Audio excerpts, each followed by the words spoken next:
पवित्र और पापमय देवदासी परंपरा का अनावरण। देवदासी प्रथा भारतीय इतिहास का एक जटिल अध्याय है जो कला, भक्ति और शोषण के अनूठे मेल को दर्शाती है। ये इस बात का एक कठोर अनुस्मारक है कि कैसे पवित्र परंपराएं समय के साथ सामाजिक असमानता और शोषण का साधन बन सकती हैं। हालांकि इस प्रथा को कानूनी रूप से समाप्त कर दिया गया है, फिर भी इसके अवशेष और समाज पर इसका प्रभाव चिंता और अध्ययन का विषय बना हुआ है। देवदासी प्रथा का उद्भव और ऐतिहासिक पृष्ठभूमि। देवदासी प्रथा की जड़ें प्राचीन भारत में, विशेष रूप से दक्षिण भारत के मंदिरों में देखी जा सकती हैं। देवदासी शब्द का अर्थ है देव की दासी या ईश्वर की सेविका। प्रारंभ में देवदासियां वे महिलाएं थीं जिन्हें मंदिरों में नृत्य, संगीत और अन्य कलाओं के माध्यम से देवताओं की सेवा के लिए समर्पित किया जाता था। वे धार्मिक अनुष्ठानों और समारोहों में महत्वपूर्ण भूमिका निभाती थीं, जिसमें भरतनाट्यम जैसे भक्ति नृत्य और भजन गायन शामिल था। मौर्य, चोल और विजयनगर साम्राज्यों के ऐतिहासिक अभिलेखों और शिलालेखों से पता चलता है कि देवदासियों को समाज में सम्मान प्राप्त था। उन्हें कला और शिक्षा में निपुण माना जाता था और उनकी प्रतिभा को अक्सर राजाओं और सामंतों का संरक्षण मिलता था। मंदिरों को दान के रूप में भूमि और धन प्राप्त होता था, जिसका उपयोग देवदासियों के रखरखाव के लिए भी किया जाता था। प्रथा का स्वरूप और परिवर्तन। समय के साथ मंदिरों की आर्थिक और सामाजिक संरचना में बदलाव आया। मध्यकाल में मंदिर केवल धार्मिक केंद्र नहीं रहे, बल्कि सामाजिक और आर्थिक शक्ति के केंद्र भी बन गए। इस बदलाव ने देवदासी प्रथा को भी महत्वपूर्ण रूप से प्रभावित किया। जो प्रथा कभी पवित्र और कला केंद्रित थी, वो धीरे धीरे सामाजिक शोषण का साधन बन गई। औपनिवेशिक काल में ब्रिटिश प्रशासन ने मंदिरों की स्वायत्तता को कम कर दिया और उनकी आर्थिक शक्ति को सीमित कर दिया। इससे मंदिरों का संरक्षण कम हो गया और देवदासियों की स्थिति बिगड़ने लगी। आर्थिक तंगी के कारण कई देवदासियों को वेश्यावृत्ति की ओर धकेल दिया गया। उनका दर्जा एक पवित्र सेविका से एक हाशिए पर पड़ी महिला तक बदल गया। सामाजिक और नैतिक विवाद। देवदासी प्रथा का सबसे विवादास्पद पहलू इसका शोषणकारी रूप था। अक्सर आर्थिक दबाव या सामाजिक दबाव के कारण निम्न वर्ग की युवा लड़कियों को उनके परिवारों द्वारा मंदिरों को समर्पित कर दिया जाता था। देवदासी के रूप में समर्पण के नाम पर इन लड़कियों से उनकी स्वतंत्रता और गरिमा छीन ली जाती थी।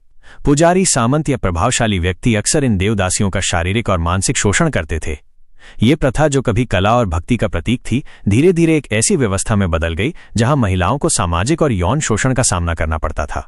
देवदासियों को समाज में दोहरी स्थिति का सामना करना पड़ता था। एक ओर वे मंदिरों में पूजनीय थीं और उनकी कला को पवित्र माना जाता था। दूसरी ओर सामाजिक स्तर पर उन्हें हेय दृष्टि से देखा जाता था। उनके लिए विवाह और सामान्य पारिवारिक जीवन लगभग असंभव था, जिसके कारण वे समाज के हाशिए पर रहने को मजबूर थीं। आधुनिक सुधार और कानूनी हस्तक्षेप। 19वीं और 20वीं शताब्दी में सामाजिक सुधारकों और स्वतंत्रता सेनानियों ने देवदासी प्रथा के शोषणकारी पहलुओं के खिलाफ आवाज उठाई। राजा राममोहन राय, ईश्वरचंद्र विद्यासागर और विशेष रूप से दक्षिण भारत में डॉक्टर मुथुलक्ष्मी रेड्डी जैसे सुधारकों ने इस प्रथा को समाप्त करने के लिए महत्वपूर्ण प्रयास किए।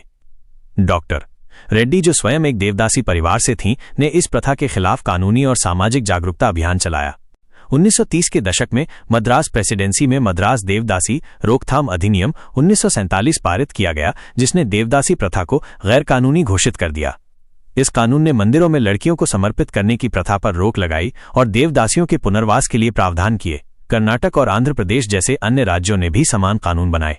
आधुनिक संदर्भ और चुनौतियां। हालांकि देवदासी प्रथा को कानूनी रूप से समाप्त कर दिया गया है, फिर भी इसके अवशेष कुछ ग्रामीण क्षेत्रों में अभी भी देखे जा सकते हैं। गरीबी, अशिक्षा और सामाजिक रूढ़ियों के कारण ये प्रथा कुछ समुदायों में छिपे रूप में जारी है। आज भी कुछ क्षेत्रों में लड़कियों को देवदासी के रूप में समर्पित किया जाता है, जो वास्तव में वेश्यावृत्ति का एक रूप है। दूसरी ओर देवदासी प्रथा से जुड़ी कलाएं जैसे भरतनाट्यम आज विश्व स्तर पर प्रसिद्ध हैं।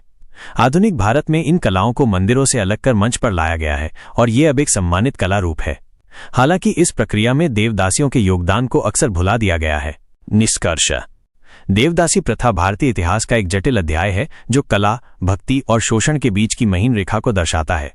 ये हमें ये सिखाता है कि कैसे पवित्र परंपराएं समय के साथ सामाजिक असमानताओं और शोषण का शिकार बन सकती हैं।